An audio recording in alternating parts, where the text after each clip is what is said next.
recording going? Alright, so welcome everybody to Healer Prep. So what we're going to cover here, I'm going to kind of do two sections. First, I'm going to cover just kind of healer fundamentals, basics, essentially stuff that you pretty much have to be doing to even consider yourself covering the healing role.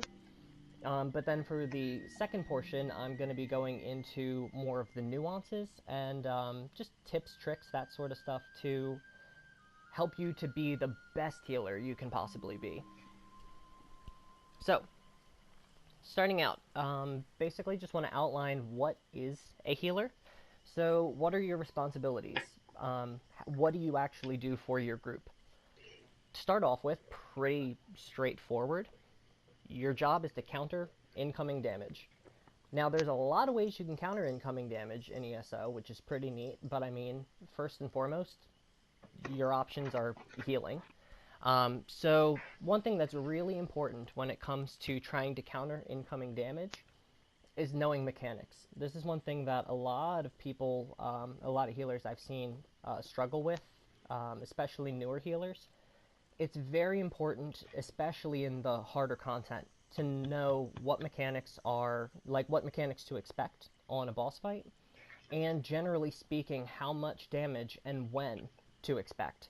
So, for example, on some of the nastier fights, like the last boss of Hellraw Citadel, you've got to know to expect that he's going to do his 1,000 cuts mechanic, which is a huge, absolutely huge amount of damage over a relatively short period of time to your tank, that even if they're blocking, over the course of 2-3 seconds, the boss will do more than their entire health bar worth of damage, even through a block. Honestly, it's probably closer to 2 or 3 full health bars worth of damage. So just little things like that, knowing what kind of damage is coming so that you're already set up, you are already prepared to counter that damage. If you wait until that damage has already happened to just try to react quickly, more often than not, you're going to fail and someone's going to die. So basically the idea is preempting. So as a healer, you've really got to be on top of knowing what's going on. And if you rely too much on your reactions, you're probably going to have some issues. So something to, kind of branch off of that, it's very important that you have diverse heals to cover different types of situations. So there's going to be all kinds of mechanics, all kinds of different sources of damage and types of damage that you're going to have to counter, and it's important that you have the right heals for the job. Obviously, when you have something straightforward and simple, like the whole group is gathered up on one spot, just getting pelted by a giant AoE, heals like Grand Healing Springs are obvious and very effective because they can do a lot of healing to the group as long as everybody's standing inside of them. But there are all kinds of different damage situations where that type of healing just isn't going to cut it. Sometimes people are going to be very spread out. Sometimes the damage isn't going to be nice and consistent. Sometimes it's going to be in giant, hard-to-predict bursts that you have to quickly respond to, even though the person isn't standing where you'd like them to be standing. So it's important that you have lots of different types of heals for lots of different types of occasions. That's something, I'm not going to go through every single possible skill or, type of situation to counter, but that is something that will come with experience. Just regardless of whether you're playing a healer now or not, any role can be paying attention to mechanics and just kind of come at it from that healer perspective and make sure you're, considering, if you ever plan on playing a healer, that you're considering what are the challenges going to be with trying to counter this particular type of damage, so that you have a heal for the job. Alright, so last thing when it comes to countering damage, just real quick, that's important that every healer at least has the option, is a purge. Healers are generally going to be the ones who are in charge of purging absolutely vital debuffs from the group. So there are quite a few mechanics where there's a really, really powerful damage over time, or like a Defile that reduces the healing that the target takes, that kind of stuff. Where if you do not get that debuff removed from that person, they're more than likely going to die. And in that kind of situation, it's not heals, it's not bubbles, it's not that that's going to save the person. It is a purge to remove that debuff that is going to keep that person alive. But I mean, that's pretty straightforward. Pretty much the main source of purge is the, what's it called? Efficient purge, or whatever it's called, from the support line, the PvP line. That's going to be your best bet. That's going to be a big AoE purge. But also, Templars have a slightly less effective AoE purge in their Ritual, I believe it's called, is the skill name. Which the purge for allies is going to be on a synergy that they can take. So if they're standing in that Ritual circle, they can take a synergy that will purge a few debuffs from them. But for most situations, you're going to want that purge ability from the support line, even as a Templar, because there are some times when you need to purge a lot of people at once, immediately. Alright, so any questions about the countering incoming damage aspect of healing? Alrighty, so moving forward, next section, as far as the basic responsibilities, are buffs. So I will be the first one to tell you that healers are not just buff bots, but the truth is there are a lot of buffs that healers are uniquely in the position to provide to the group, and have the flexibility to take certain skills that make it much easier for them to provide. So, to start off, the one and most important, I would say, is Magic of Steel. Magic of Steel is a huge buff to the group. It helps massively with both the healer, the tank, and any Magicka DPS sustain. And it's very easy to keep up. If you use a back bar Destruction Staff, you can keep it up with Elemental Drain. And if you're not using a Destruction Staff, which pretty much nobody does, but if you're not using a Destruction Staff, keep in mind that the Force Siphon ability from Resto Staff will also provide Magic of Steel.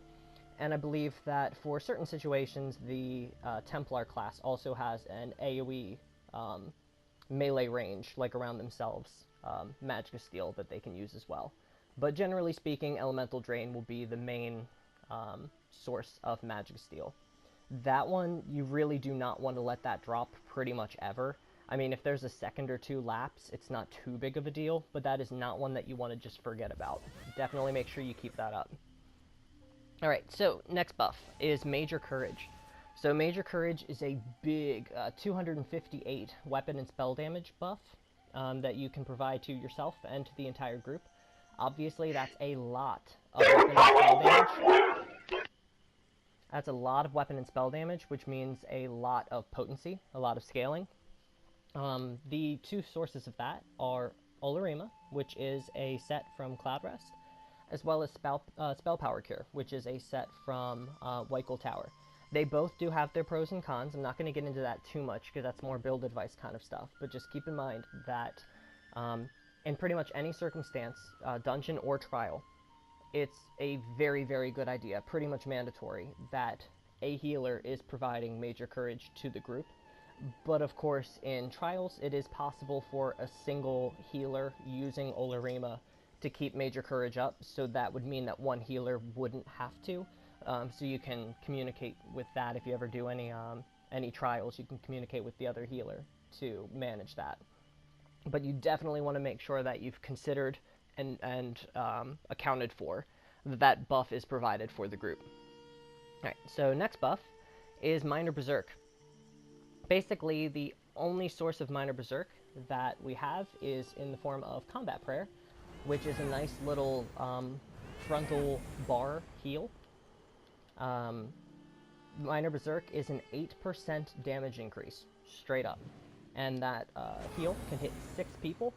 So that's very, very effective. If you think about it, you're essentially, that one ability that you're casting, doing 8% damage increase for 8 seconds to 6 people, is actually, in effect, one of the strongest damaging abilities in the game. For one single cast, the amount of flat damage that you're going to get out of that is absolutely monstrous.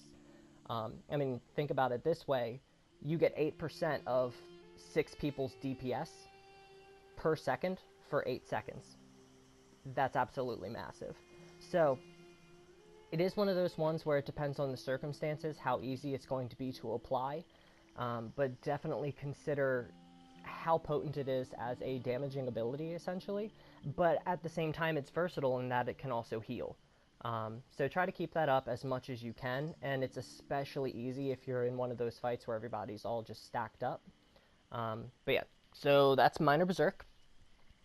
Next is Major Force. So Major Force is a 15% crit damage buff that comes in the form of Warhorn, which is an ultimate from the... shoot, I can't remember if it's Assault or Support. Let me check. But it's definitely one of the PvP lines. It's Assault. Okay, so it's the ultimate from the Assault line. You're going to want the Aggressive Warhorn morph, because that's the one that adds the Major Force. So that's a significant damage increase as well.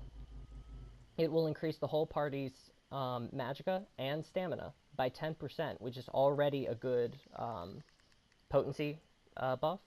And then on top of that, their crit damage by 15% for 9 seconds.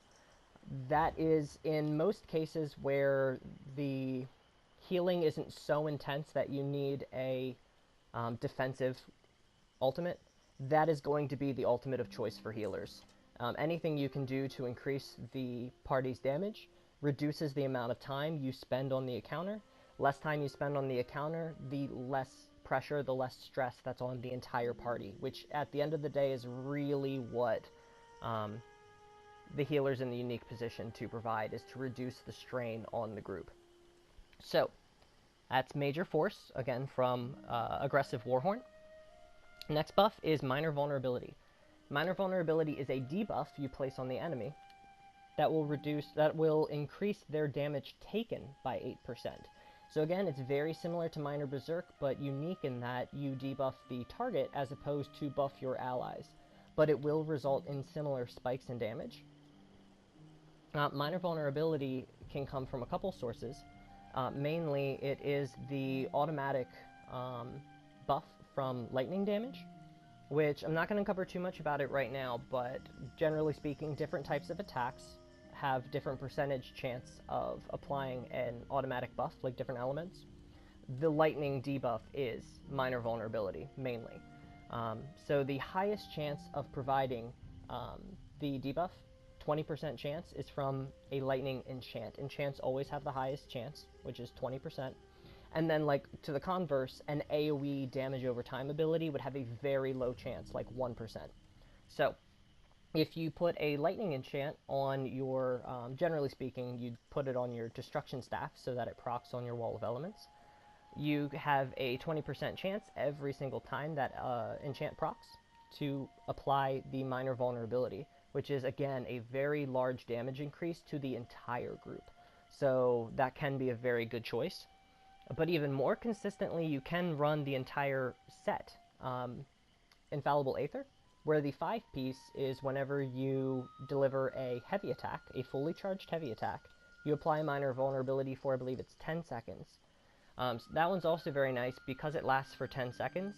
That is one of the very few useful healing sets that can be used on just one bar, which allows you to use a weapon set, like a special weapon set, a special resto staff, on the front bar. Since you can just flip into that back bar, do a single heavy attack, get the buff up for 10 seconds, and then you're free to do whatever you want in your other bars, and just make sure you flip back to it at least once every 10 seconds, and get that buff back up. Alright, so that's it for Minor Vulnerability, and the last buff I want to talk about is Minor Toughness. So Minor Toughness is unique to Wardens, but again, honestly, there's not much to say about it except that it increases health by 10%. And honestly, you don't even have to think about applying it, because the truth is, as a Warden, if you have the points in the passive, every bit of healing that you do will give everyone you heal 10% increased health for 20 seconds, which is huge. So, I mean, the only way you're not going to keep that up all the time is if you're not putting down enough heals, which is highly unlikely. But just felt the need to mention it here, that is something that you will be providing to the group, which is very helpful for defense. I mean, 10% health, especially on a tank, is substantial. Alright, so that is it for buffs. Any questions? Alright, So that is pretty much everything for the, how should I say, the absolute responsibilities of a healer. Those are the main, fundamental absolute requirements that if you're not doing these things, then you're a different role than a healer, to be perfectly frank. That's the stuff that you should be considering and prioritizing. So, moving on, the second section is just generally how to be a better healer, how to do more than the bare minimum, how to do more than just, meet the requirements. To start off, something that's very, very important for, higher level healing is situational awareness. More than any other game I've ever played, ESO, especially on console, ESO requires a very, very high level of situational awareness for healers. As I've already touched on a little bit, you do need to be aware of the boss, you need to be aware of the mechanics, you need to be keeping track of what's happening and when it's happening, so that you can predict the incoming damage, so that you can be prepared with healing, buffs, debuffs, etc., before the damage even happens. But in addition to that, you've got to keep track of where everybody is. Most of the heals in the game are positional in nature, and you have to actually hit the people for them to get healed. So you've got to keep track of their positions, make sure that you are in fact delivering heals to their positions. And that requires a lot of situational awareness. So that said, there are a couple settings that can help out a ton with your situational awareness. So for starters, not related to awareness, but just a setting to definitely turn on, is quick cast ground abilities. If you haven't already turned that on, I strongly suggest it. This goes for anything, healer or otherwise. I believe it's in gameplay, just want to make sure. Yes, it's in gameplay. Quick cast ground abilities. You definitely want to turn that on. So what that does is, any kind of AoE you cast, so I'm going to do an example for those watching the video. Any type of AoE you cast, like my budding seeds here, if you don't have that turned on, what's going to happen is when you click the button once, it's going to create a circle, and then you'll have to click the button a second time to actually place the circle. Every single time you cast an AoE, you're basically going to lose 1 second trying to click that button again, and you really don't want that, especially in a situation if you're, if you're using a bunch of grand healing, where you're hitting that AoE heal on the ground over and over and trying to stack it up. Basically, you would just be doubling the amount of time it takes for you to stack a single circle, and you do not want that. So turn that heal on so that all you have to do is click and point, or point and click, to land that heal. Alright, so now for situational awareness stuff, very important is nameplates. So nameplates should all just be under nameplates. You want to turn on your friendly names so that anyone in your group will have their name displayed over their head. That will help a lot when you're in a group with, as I said, being aware of everyone's positioning. Not only will you see their name over their head in the actual game, so that you can line it up with their health bars on the top left and really keep track of people better. In addition, I'd also... nameplates is more of a suggestion than absolutely necessary, but definitely something necessary is health bars. You want to, and this is also under nameplates, you want to turn on health bars. You want to turn on your group's health bars so that they display in person, so that you can look around the field and see where people are that have less than full health. That's super, super important for a healer. Again, if you're just guessing who needs healing and who doesn't, you're going to have one hell of a time. So that's a super important one. And I've personally found that aligning the health bars, one of the options is like which way to align the health bars. They're automatically aligned in the center, and that makes it very, very difficult to see what percentage of health the person actually has remaining. So by aligning them to the left, you can much more easily see what percentage of their bar is actually full and empty. Alright, so in addition to that, definitely turn on your resource numbers. I believe that is in combat? Yeah. So turn on your resource numbers, turn on your combat text, and make sure that you are showing debuffs. All of these things are important for just general situational awareness, specifically debuffs, as I've already said, there's a lot of different buffs and debuffs you want to be keeping on, and you're not going to be able to keep them up if you can't keep track of them, and you can't keep track of them if you can't see them on the target. In addition to that, combat text is super, super important. You have to be able to see the numbers that you're healing. Otherwise, you really don't have any gauge of how successful you're actually being in healing. And that's very important in a game like Elder Scrolls Online, because the truth is, you're not the only person healing. The tank can heal himself, the DPS can heal themselves. If you're in a trial, the other healer is helping to heal, in order to really gauge if you are succeeding in fulfilling your role as a healer. You have to see those health numbers pop up so that you can compare them to the incoming damage and know that you really are pulling your weight and effectively healing.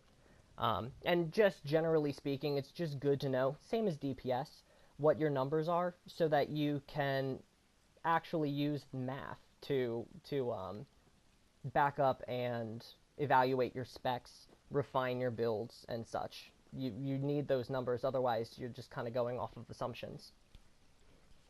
Alright, so that is pretty much everything for situational awareness. Any questions there? With the buffs and the debuffs, is there a way you can only see what you have up? Yes, that is literally an option. I can Okay. find it for you real quick. So, go on down So, to buffs and debuffs, and go to self buffs on, okay. self debuffs on. Target Okay. debuffs on, and then you keep going down from others. You can turn from others off. Alright, any other questions? Alright, moving on. Next section for increasing your ability as a healer is balancing your potency and your sustain. So this is something most of you have heard me talk about before. Really important is making sure that you really get the most out of your stats. Again, this is something that it's a little more ambiguous, it's a little more complicated for healers, but you basically want to use the same, come at it from the same perspective, the same angle as you would for DPS. I mean, DPS sit there and they parse on a dummy and they figure out what exactly they can move around, what they can squeeze here and there to get that next little 5% potency bump so that they can hit that next marker on DPS. And frankly, healers should be doing the same. The only problem is, again, we don't have a parse dummy where we can just pound away and get a number readout of how we're doing. And that's where I was saying getting your heal numbers is very important, and paying attention to how much you're healing in relation to how much damage the group is taking, etc., is very important for exactly what I'm talking about, making sure you're getting the most out of your stats. Because the thing is, you're going to be limited. Obviously, you're not completely unlimited in how much you can invest.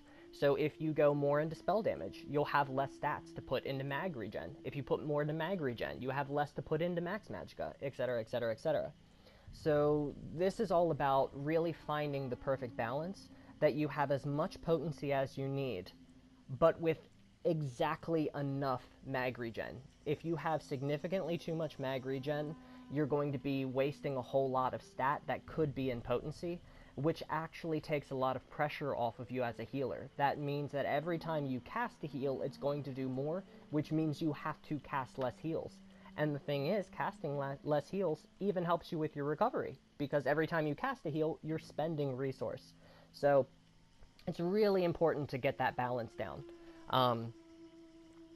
One thing I do want to cover with that, though, that's very important, is that it's not just your paper stats, it's also a lot of your rotation and your spec, how you prioritize your abilities and such.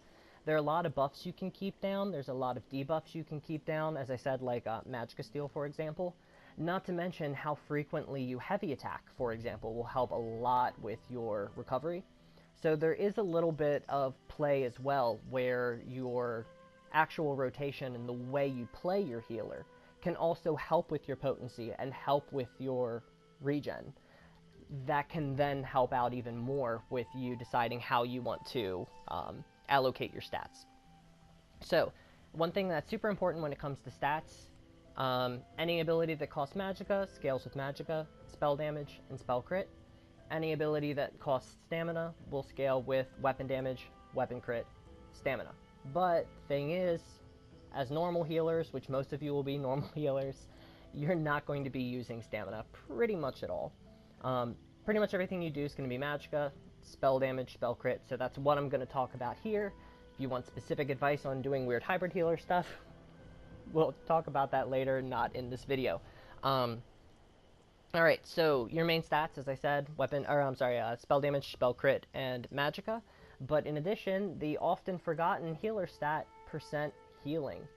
So percent healing is super important because it is in fact multiplicative with your other potency stats. So for example, let's say heal heals for 1,000. You add 100 spell damage. Now it heals for 1,050. 10% healing will go on to that final heal. So you will get an additional 10% of 1,050. Whereas if you continue to add scaling potency stats like more spell damage, more magicka, etc., those are simply going to so like as I said, you added 100 spell damage, that gave you 50 more. Another 100 spell damage will still only give you another 50. Another 100 spell damage, another 100 spell damage. It will always give you the same flat number. So the higher you climb with your potency stats, with your spell damage, with your magicka, the higher you climb, the more valuable that healing percentage becomes. So this is one of the key spots where your balance is very important. You can get a lot of potency out of a good dip in both your spell damage and magicka, as well as your percent healing. And there aren't a lot of sources of percent healing. It's pretty much limited to your weapon trait. There's a Mundus Stone, and there are a couple select armor sets, equipment sets, that have a little bit of percent healing on them. That's pretty much it. There isn't a whole lot, so I do suggest making sure you have a little bit of investment in your percent healing for that purpose. Alright, so in addition to that, what's super important for your potency and your sustain is that you have all of your self buffs on, same as with the DPS. I mean, a DPS wouldn't parse without using potions, without keeping up their major crit stat, or crit buff, without keeping up their major weapon or spell damage buff. Same thing goes for healers. You need those buffs just the same as a DPS does. If you don't keep them up, you're missing out on a huge portion of potency, which will mean that you'll need to pick it up somewhere else just to cover the base. So, that said, what's really nice is there's even more stats that help out healing compared to DPS. So for starters, the unique ones are Vitality and Mending. Vitality is a buff that you can put on an ally. There aren't a whole lot of sources of it, but I'm not going to go through them here. I do actually have a sticky in the sticky section on Discord where you guys can check out all of the buffs in the game and what provide them. So I would suggest doing that. So I'm just going to cover the buffs basically here. So Vitality, there's minor and major version. You can apply them to an ally, and that ally will take additional healing. So for example, Major Vitality, if you put that on an ally, they take 30% more healing. That is a huge potency increase. And keep in mind, that 30% is on top of everything you already have. So again, you've got your scaling stats, you've got your percent healing base, to then come up with your total healing. Then add another whole 30% onto that. It's huge. It stacks up very quickly if you cover all the bases. So there's Vitality on the one side, which is a buff for the ally to receive more healing. Then there's also Mending. So Mending is a buff that you can apply to yourself, which increases all of your outgoing healing. So there are a few sources of this. Again, I suggest checking out the spreadsheet with all of the sources. But the one I am specifically going to talk about here is the heavy attack from the Resto staff. So every single time you complete a full heavy attack, fully charged heavy attack from a Resto staff, you gain Major Mending for 3 seconds. Major Mending is a 25% increase in all of your outgoing healing. One thing that's especially nice about this is that 25% healing is applied to every single heal that you have going on at the time.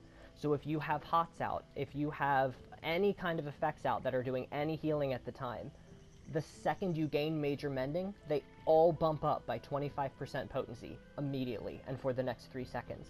So it's often a very good idea in especially very hard-hitting content to get a lot of healing out on the board and then heavy attack after to pump it up by an extra 25%. It's actually one of the most efficient ways to pump up your potency, because as opposed to spending magicka, casting a whole nother spell to add healing, you actually heavy attack to regain magicka and gain 25% to all of your healing. If you have a lot of heal that remains in play, that's more effective than casting a whole nother heal in most situations. Not to mention, it's much better for your sustain, which is what I was talking about earlier. Weaving in heavy attacks is very important for both your potency and your sustain. So, next buff I want to talk about is sorcery. So, again, same thing as with DPS.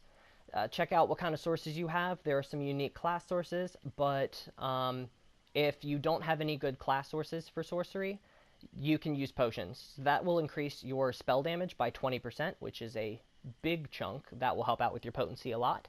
And in the same vein is prophecy. Prophecy is a crit buff that will increase your crit chance by 10%, which will affect healing.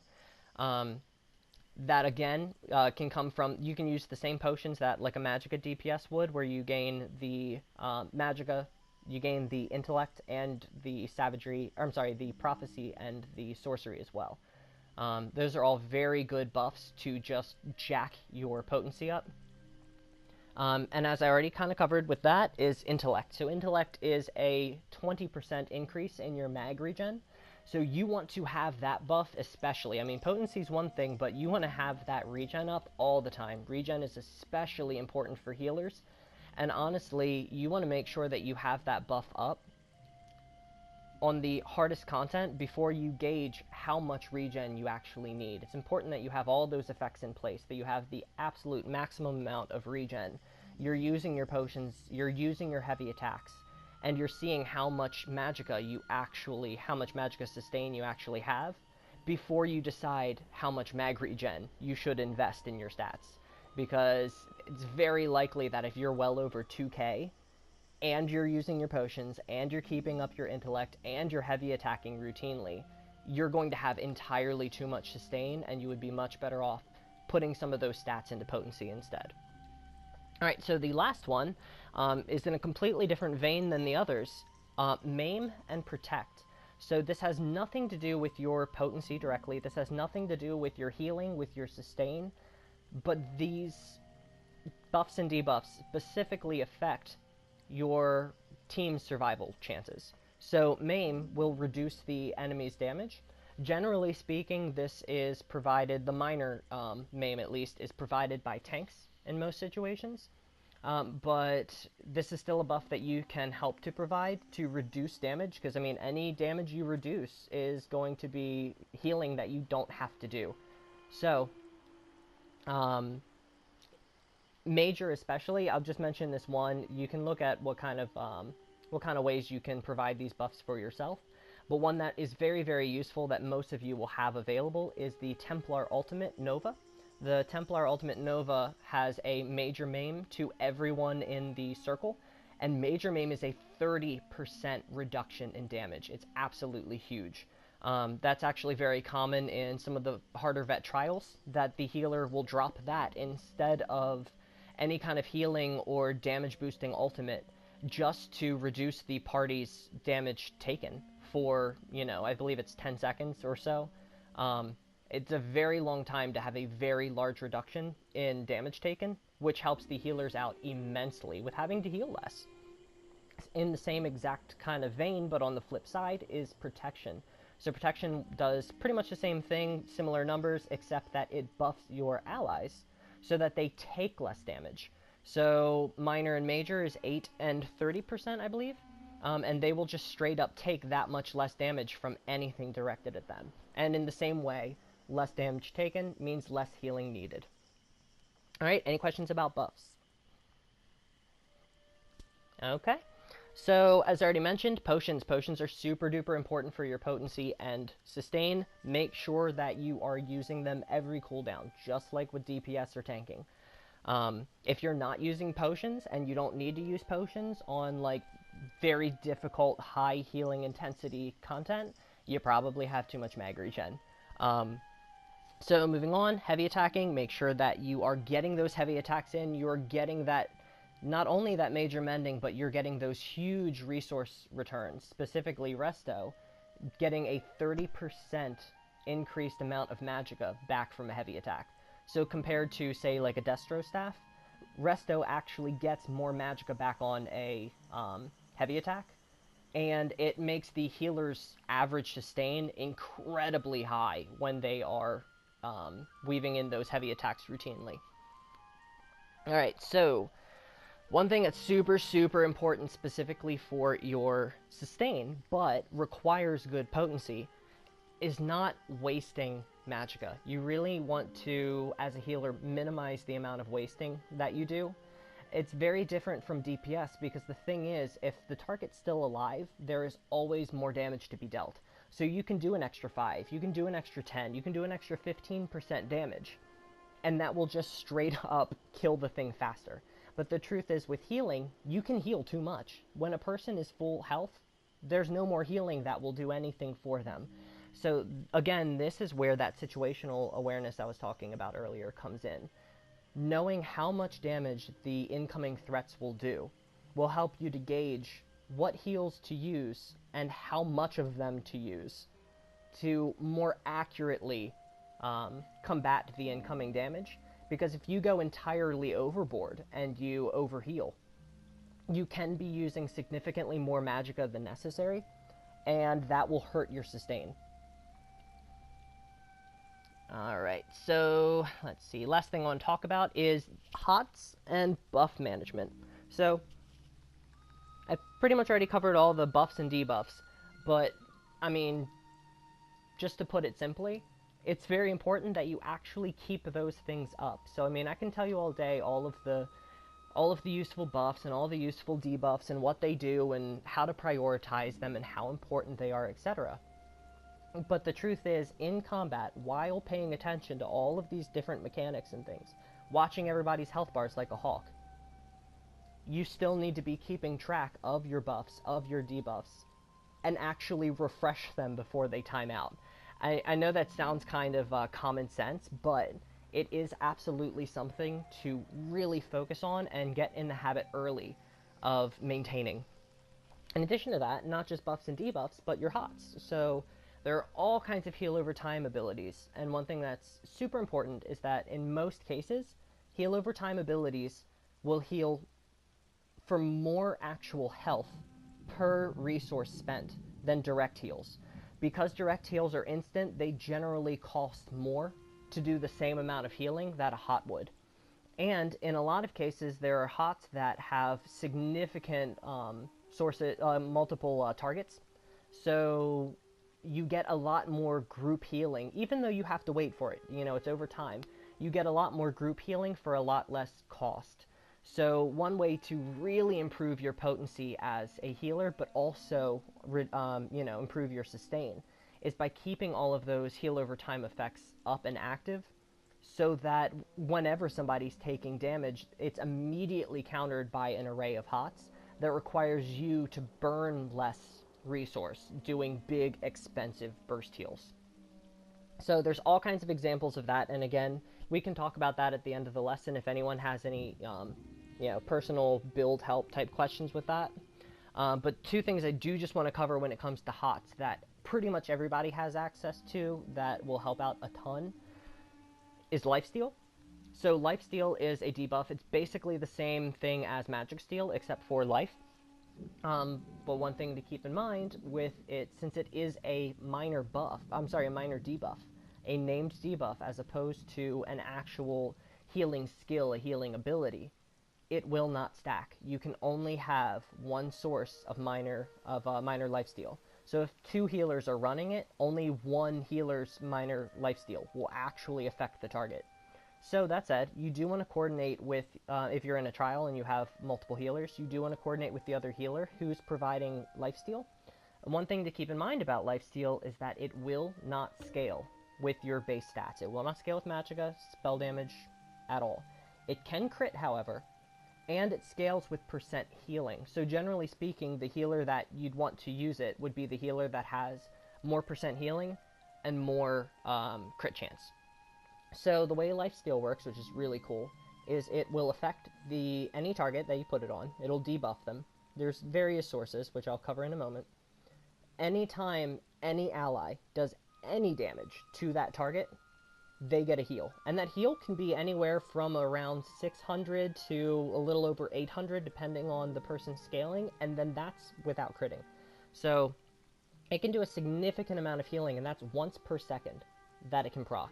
So that's a very good hot, especially when you consider the fact that all you have to do is get it onto the boss that everyone's hitting, and you are healing every single person in your party. 12 people are all getting healing every single second. It's very, very powerful hot.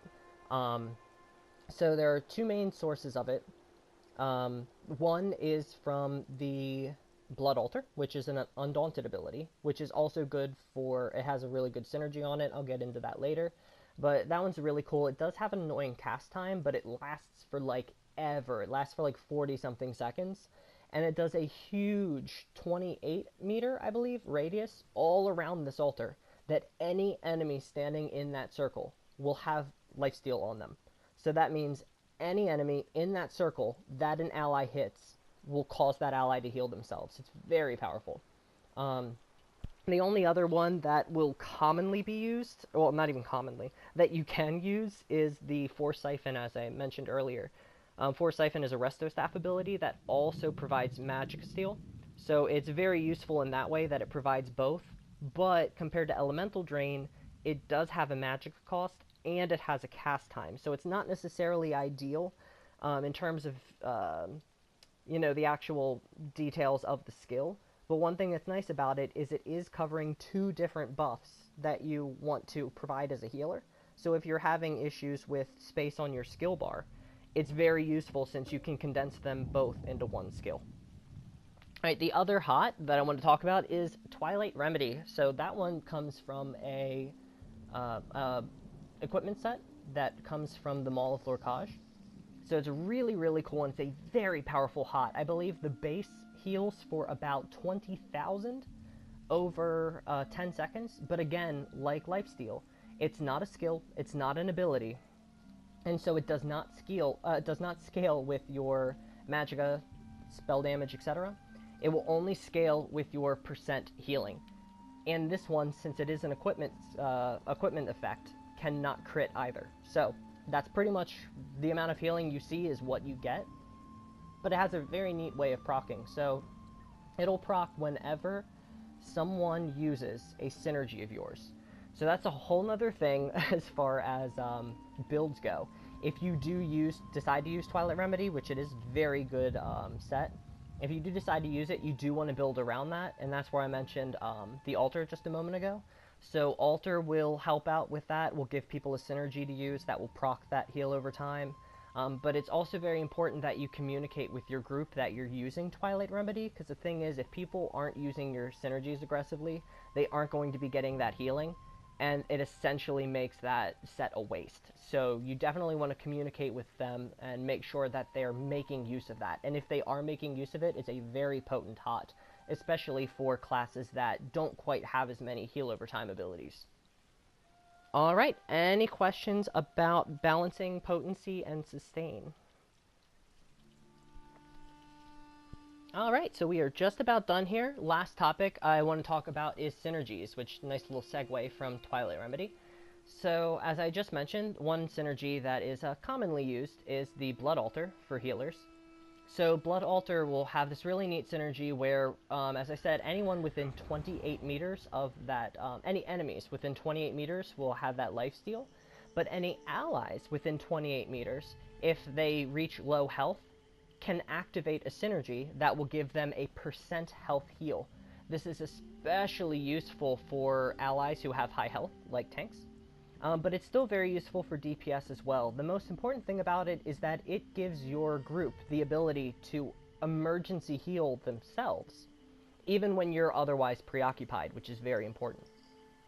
The one thing with Elder Scrolls that I've kind of covered a bit is that attentiveness and reaction time is super, super important and very challenging for healers, especially on console, because we actually have to look around and basically shepherd everyone to keep track of where they are and how they're doing. So an ability like this that allows anyone in a large area to heal themselves for you when they need it is very useful. Other very important synergies are the resource synergies. So as a healer, as I've already talked about, healers have some of the highest potential sustain and resource capability, because not only is their resto staff heavy attack generating additional magicka compared to other heavy attacks, on top of that, it's giving us potency, so it allows us to heavy attack more often.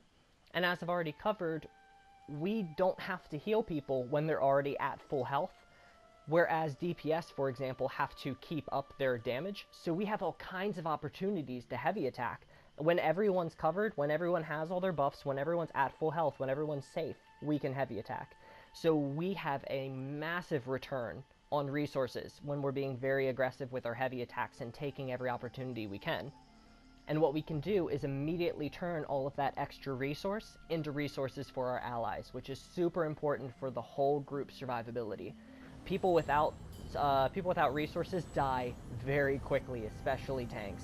When you're not able to block, when you're not able to dodge, when you're not able to use your own support abilities, your own utility to keep yourself alive, you can go down very quickly, even with good heals. So make sure you're providing those resources. So your two options are shards from the Templar line. So Templars all have shards. One thing that is nice about shards, one thing I would like to point out real quick first, though, is that they're, the two abilities I'm going to talk about do actually share the same synergy, the same cooldown.